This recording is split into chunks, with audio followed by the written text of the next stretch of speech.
On this reading for you, I saw two very interesting images. So the first thing is I see like this outstretched hand. There's like a piece of candy on there. It looks brown. It looks like a shiny brown wrapper, and the candy is small. And then it's being offered to somebody, which I think is somebody's offering this to you. And the person goes, "Ooh!" So they open it and they put it in their mouth, and then everything around them is swimming in colors. So it seems like before this happened, everything was kind of beige, and then after they pop in this piece of candy, and they like the taste of it, obviously, but the environment, there's like this flash or this flood of colors just lightening up the place. Okay. So immediately I was thinking like psychedelic drugs. So I feel like, some of you, not all of you, some of you might be in a position where you are tempted with, to partake in something like that. Some type of a hallucinogen, or even, talks and discussions in your environment surrounding the legality of these things, of these drugs, or even, talks about experimenting. Okay, so I definitely feel something is coming in as a temptation, and it's almost like it's physically handed to you on a silver platter, and it's easily accessible. So that's the first thing. The other thing I'm feeling is I feel like somebody is trying to appeal to you through the food, okay, through their cooking, through dining you, providing a very, very nice, like, indulgent sensory experience for you in order to capture your heart. So I feel like somebody is doing this to you.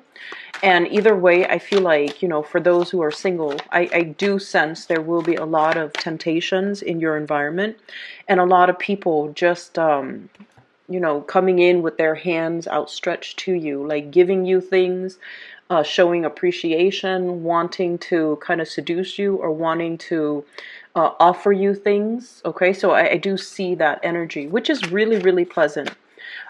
So overall, it seems like it's a very pleasant type of environment, and I especially see somebody trying to seduce you, or trying to feed you, trying to seduce you with their cooking. Okay.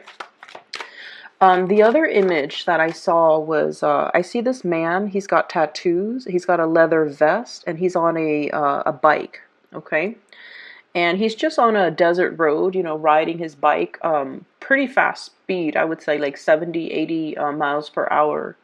And he's just minding his own business, and it's a warm day, but he just really likes the wind in his hair and in his face, and he has a bandana on his head. And then, so he's minding his own business, and then these two women pull up right next to him, going around the same speed. Going, they're in a convertible. So one woman's driving, the other woman is like making, glances at him, and like throwing kisses at him. And then he's amused, so he kind of smiles and, kind of nod his head like as a hello. And then he looks straight ahead, minding his own business. And the scene cuts out. So I definitely see a lot of elements of temptation coming in, seduction, as well as people really wanting your attention. Okay. So I feel like, you're on the straight and narrow. So I don't feel like, you're in a position where you're deviating from your relationship if you're in a relationship. But I definitely feel like, there's just a lot of attention pouring, and just, really heavily focus on you. A lot of positive attention, a lot of suitors, a lot of attraction, a lot of people wanting to be in your presence, wanting to please you, wanting a piece of you. Okay, like literally, I just feel like everything is just dripping with colors and honey, and it seems almost like entrapment, and it seems like there's a lot of temptation. Okay, so that's what I'm feeling first of all. While I'm getting out the rest of the cards, let me talk about the two cards on the table. So we have here an air sign, King of Swords. Okay, this is an air sign, an Aquarius, a Gemini, or a Libra. We have as well the Eight of Swords. This is a person that I feel you don't really know what to do about the situation with them. For some of you, this is for some of you who are watching, this is somebody that has a lot of plans, okay? They're what I call like the tactician, okay? They come up with game plans. They come up with battle plans. They come up with strategies. And failure for them is really not an option. And they're so sharp and so intelligent that once they set their mind and decide on a specific course of action, they're relentless. So that means, everything is well thought out from beginning to end. Failure is really not an option. So I feel like you're dealing with somebody like that. This who's very, very, singular, straight laced. And once they have their minds made up on a specific course of action, on a specific opinion about something, they don't really deviate. So this is somebody who could be quite stubborn. They're feeling a little bit stuck in their rut, and they're feeling a little bit unhappy. That's what I'm sensing. Like they're like, in this state, Eight of Swords, like feeling a little bit stuck, feeling like they're not really living up to their potential, and feeling this is what I call like a desert area. Nothing is really growing on this patch of soil. On top of that, there are these swords that make the situation very restrictive to stay in. So this is not somebody that can that works comfortably in a place where there is a lot of routine, a lot of rules, a lot of regulations, a lot of expectations. Okay, I feel like they are a little bit more free flowing, and I feel like they do want to explore a little bit. They might be thinking heavily about exploring foreign territories. Okay, so this is like the traditional travel card, moving around the world. And I also feel like there might have been a lot of cultural and religious factors affecting the interaction between the two of you. There might also be a lot of religious, cultural, family factors affecting. It's I'm also seeing like it's somebody that is very, very independent, and they have a lot of they might have a lot of family issues that they need to. It's almost like a chip on their shoulders. They try to run away from it, but it always pulls them back. Okay, and then likewise, they try to run away from you, but you always pull them back, or you try to run away from them, but circumstances. It's almost like this, really strong karmic connection that always pulls the two of you back together. Okay, what I have here is the Hierophant, and this is the institution of family, social expectations, family expectation, cultural, religious factors too. These are the big things that we often think about when we think, like marriage. Okay, so I feel like this is somebody that is really trying to get out from under all of these expectations. And they're so independent that they get nervous, and they get very they get very anxious when responsibilities, when they have to take care of responsibilities, when they have to take care of other people. They're not particularly like a nurturing type of person.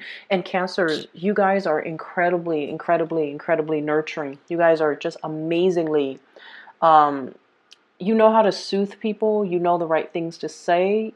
You anticipate what people need before they even know themselves. You anticipate even before they open their mouths. And you're just gifted with, the ability to heal people emotionally or even physically. Okay, a lot of you would really benefit from, being working in a professional, like some type of a medical setting, because you have an intuitive sense, like an empathic sense of how to heal people, how to soothe away somebody's worries or somebody's distress. And I feel like, a lot of the times you guys want to step in and, solve problems for other people. Like that's just the way you're made. That's just the way you're built. And I feel like it's really hard dealing with somebody like this. They might not even be an air sign. They're very independent. Like they're so independent that you feel like they don't need you. Okay, like they can take care of things on their own, and they don't even oftentimes verbalize things when they're in a funk, when when they need help, when they need some type of advice, when they need guidance, when they need somebody to help them. They just don't really know how to ask for help. And so on the surface, it seems like they're just, really straight-laced, knows how to take care of themselves, totally independent. incredibly self-sufficient, but I feel like they're going through some rough times right now where they don't know what course of action to take. They're mentally confused. They just want to run away from their emotions. And I feel like it's sort of your karmic destiny to kind of be there, pry them open, get them to, let their defenses down and, just see what's going on with them. Okay. So I feel like this is an energy of another person coming into the picture for you. They're not going to come with, hands outstretched, or maybe they come in offering little pieces of mints, but what they really want to do is, offer a lot more of themselves or even share a lot more of themselves. And I feel like they might not even know how to approach you. Okay. So this is the energy of the person that I feel that you're dealing with. For others of you, there is a very, very strong, solid relationship here where things work out really, really well.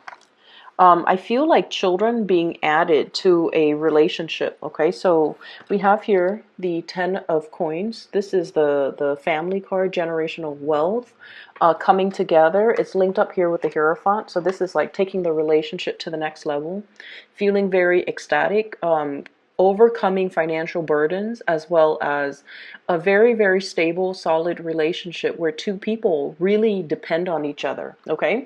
So for those who are, getting hit on left and right by people in your environment, I feel like you're, on the straight and narrow.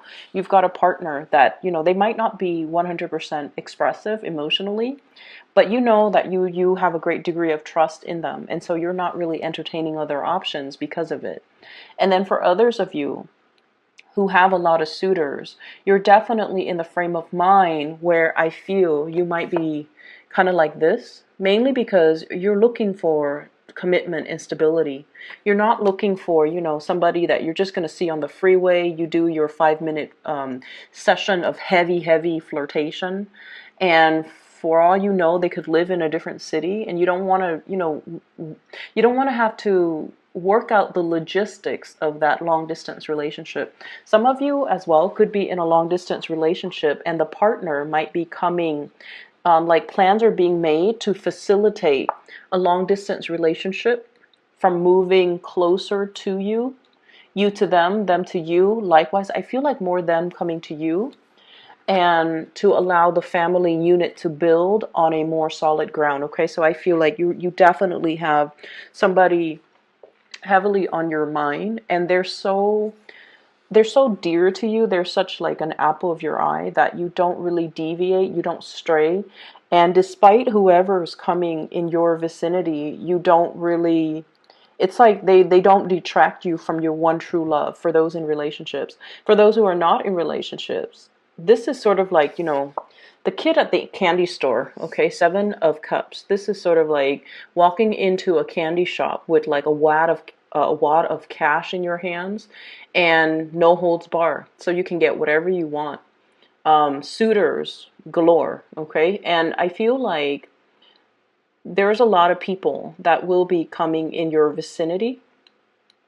And then I also feel for some of you, you're dealing with one person in particular that really, really, really, they could be a little bit possessive of you. It could be a partner you're in a relationship, or they could be possessive of you in some way where you might want to date other people, but you don't want to let them down. You have to let them down gently, but you're kind of avoiding, you don't really know what to do with this situation. And so you're talking to other people, but you're kind of keeping it hush hush. So here's the thing, Cancers, and this is something that I've noticed a lot with you guys. You guys are just very kind, okay? You're really, really nice. You and Pisces. Scorpios are nice too. Scorpios, I love Scorpios. But this is more about you and Pisces because your energy are very similar. Um, a lot of the times you don't know how to reject somebody, okay? You don't you don't want to hurt anybody. You don't want to be mean to anybody. And especially if somebody likes you and you have like such keen intuition, you know when somebody likes you. Pisces know when somebody likes them. Cancers are a little bit more, I feel like, forgive me for saying, but you are a little bit more insecure. So you don't really believe until somebody tells you, I'm in love with you. I've been admiring you for years. I dream about you. I'm madly in love with you. Like unless they say that, or unless they, express it as much, you always have this doubt in the back of your mind. Do they really like me? How much do they really like me? But I feel like because of that, you're never very straightforward when it comes to your communication. In particular, when it comes to turning down somebody.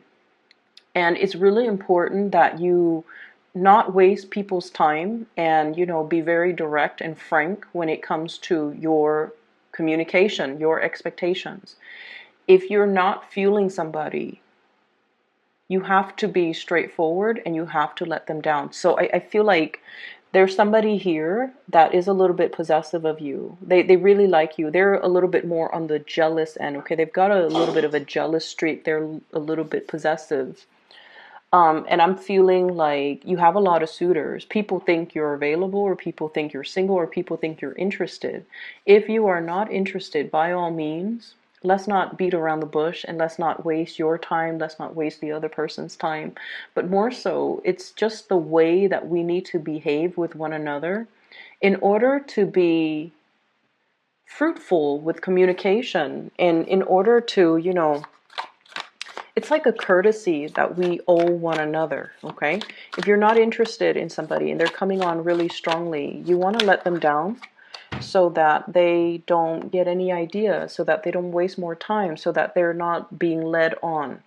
And I feel like for many of you, it's really important that you do that. Okay, Scorpios are amazing at doing that. Okay, like if they're not feeling somebody, they'll let them know. They'll give them, they'll never give them the time of day. They will ghost them, and then they will even be very, very blunt and say so.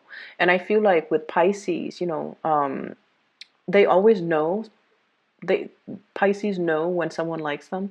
They kind of don't they think it's harmless to kind of lead the other person on because they like the attention too. And who wouldn't like the attention, right? So it's not just a Piscean thing, but like they like the attention. But I feel for you guys, you feel bad turning down the other person. You feel bad. But then a big part of you is not 100% sure. Do they really like me? If I turn them down and they don't like me, it would be embarrassing. So I feel like you don't tell people for those wrong reasons. And so what I feel is necessary is, when we have a relationship, and especially for those of you in relationships, if there is a relationship and you feel like you need to preserve the sanctity of that relationship, you need to make sure that the people outside of it is aware that you're in a relationship. So this is more about, being mature and letting people know, oh, I'm married. I'm not available. I'm not available for dating. I'm not available for, one night stand. I'm not available for stepping outside of my relationship. I'm just not available.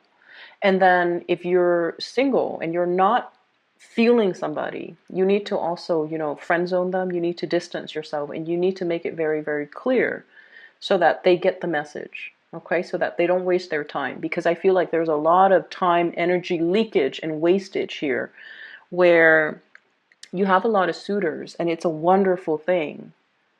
But if you're not feeling them, don't bother, okay? Don't give it the time, don't give it the energy, and especially don't give the other person false hopes. So I feel like you're in a position where singles, you're like a kid in a candy store.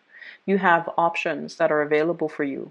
Some of you might be dealing with another water sign. So I have Pisces, Cancer, Scorpio, particularly Piscean energy came out really strongly. We have here the Queen of Cups and the two fish. So I'm feeling here somebody is really, really, really interested in you. You, vice versa, could be incredibly, incredibly interested in them. I see others of you are in a relationship though. If you're in a relationship, I have air sign, Aquarius, Gemini, Libra, Taurus, Virgo, Capricorn. And that's like a long-standing relationship where it's like a power couple dynamics, where things are very, very stable, where financially you both are like much better off than you would have been on your own. Okay.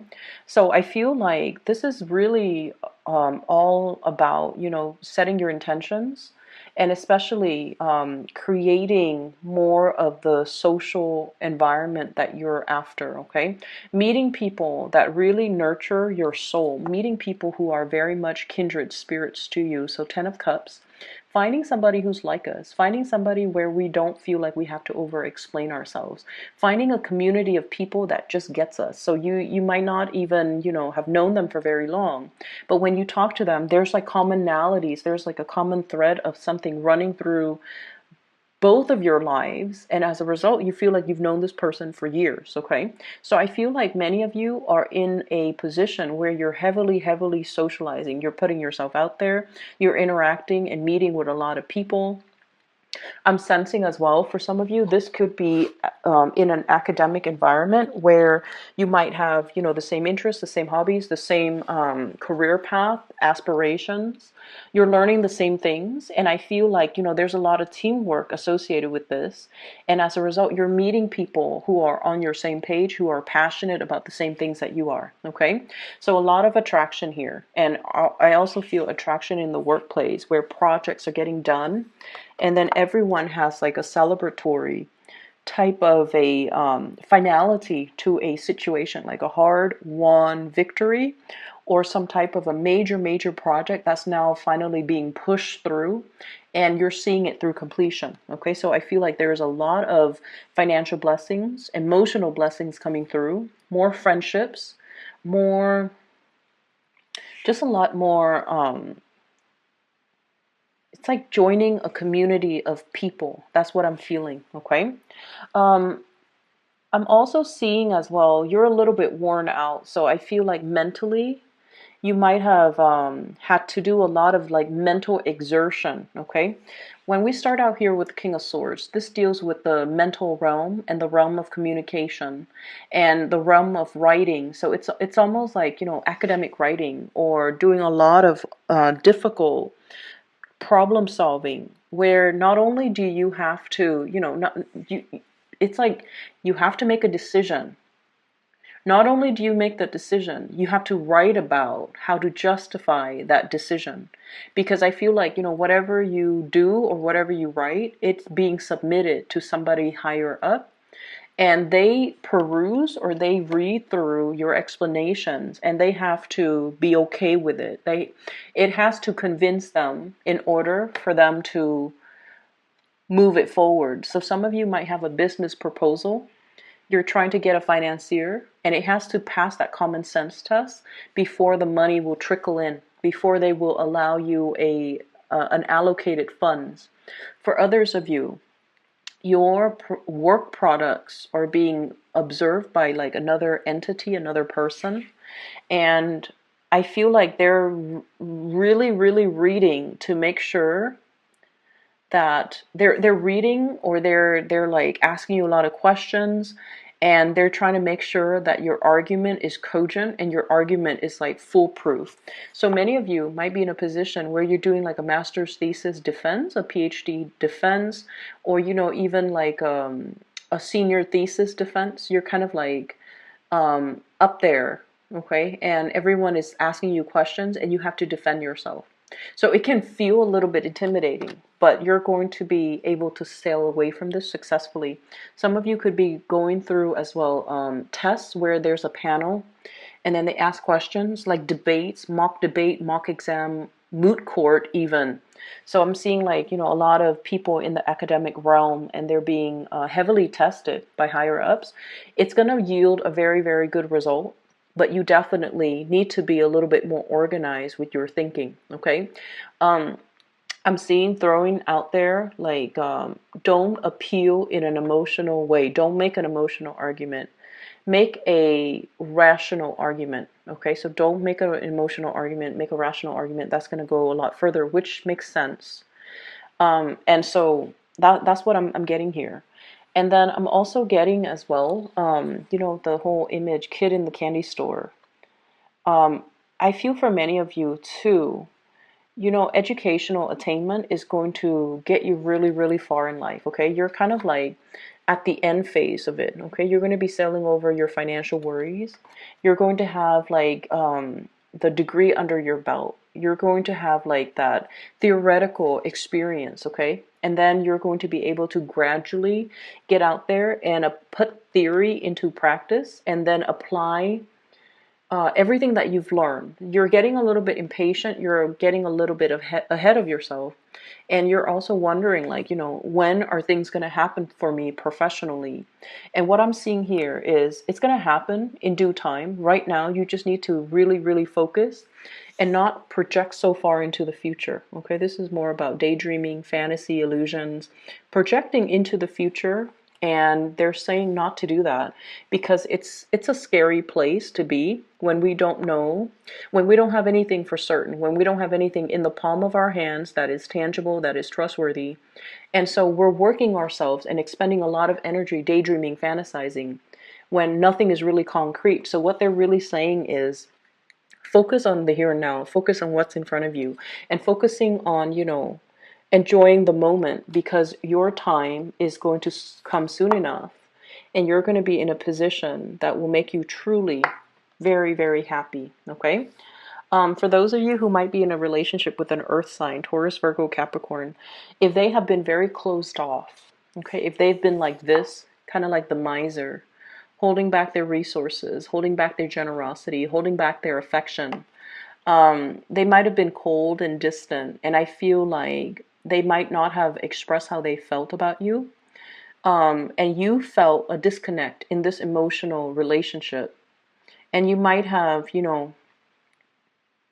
other suitors. I feel like there's a switcher, like a turnaround in this relationship where I'm I'm seeing two groups. They're going to come forward to you and offer something a little bit more concrete. Okay. They're afraid to see you leaving. They realize you have a lot of options. They realize you have a lot of suitors. And they have their own hang-ups that they're not able to express themselves. For some of you, you might be dealing with an earth sign that's already in another relationship. And I feel like this is not news to you if that's the case. You might already know, and because of that, they're not able to give themselves. And then as a result of it, I feel like you're drifting away. You're thinking about them heavily. You're still drifting away, finding new people to be with. And I feel like they're going to be coming around. And then for others of you, air sign, a little bit confused, a little bit like stuck in their own mental space and not really sure what they want to do. And I feel as well, they need a lot more attention. Okay, they need a lot more attention. A trip would be nice, like having, like a getaway for the two of you. Um, Being able to spend time together, being able to kind of like bring back that romance, the memories of what it feels like when we're first in that relationship. I feel like that's going to be really helpful for you and a partner in general, and especially if they are of the air sign nature. And then I also feel like just water sign that will make you truly, truly happy. The water sign seems like it's a new person in the picture. You could be meeting this person online, like through internet dating. And then I feel like, there's a lot of compatibility. They might have children. If they're a water sign, they might have children of their own. And so there's some co-parenting energy that you need to navigate. But I feel like this is somebody that really gets you. And I feel like the energy exchange between the two of you, it's kind of like, peas in the pod. Okay. So like very compatible. Both people are just really optimistic together, and both, it's like a very beautiful start to something. Okay. I would say, lots of success as well coming into the picture for you, and overcoming financial worries, which is something I'm really happy to see that for you. And especially, I know that you're happy to hear that. Okay. Um, I'm going to leave it at that, Cancer. And if you're interested in booking a reading, I've included a link in the description box to a psychic. Her name is Bridget. She's based out of California. She is phenomenal. If you're interested in booking a reading for yourself, please click on the link. And if you know anyone who would benefit from spiritual advice or guidance as well, it would be she's very amazing. I highly recommend her. So if you're interested in that, you know where to click. Okay. I will talk to you later, and take care of yourself.